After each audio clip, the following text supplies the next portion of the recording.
তো গাইস, তোমাদের কারা কার প্রফেশনাল ড্যাশবোর্ডটা অন করা নেই ফেসবুকে, তা যদি থাকে তাহলে আমার সেটিংসটা দেখতে পারো। আমি একজনের কাছে আমার কাছে মোবাইল এসছে, সেটিংসটা আমি তোমাদের দেখিয়ে দিচ্ছি, তোমরা দেখতে থাকো কীভাবে প্রফেশনাল ড্যাশবোর্ড অন করতে হয়।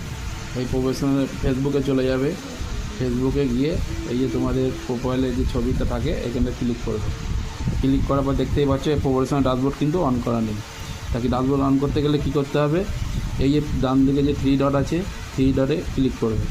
3 ডটে ক্লিক করে একটু নিচের দিকে স্ক্রল করে দেখবে টার্ন অন প্রফেশনাল মোড, এটাকে অন করবে।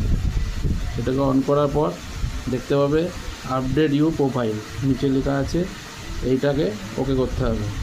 ওকে করে দিলাম। এরপর এটাকে পাবলিক করতে হবে, এটাকে কাস্টম করা থাকছিল, পাবলিক করতে হবে। তোমায় দেখানোর জন্য আমি দেখিয়ে দিচ্ছি, এটা পাবলিক করতে হবে, দিয়ে নেক্সট করতে হবে। নেক্সট করার পর আবার কনফার্ম করতে হবে। কনফার্ম করার পর আবার নেক্সট করতে হবে। নেক্সট করার পর আবার এই যে গো টু ইউ ড্যাশবোর্ড, এটাকে ওকে করতে হবে।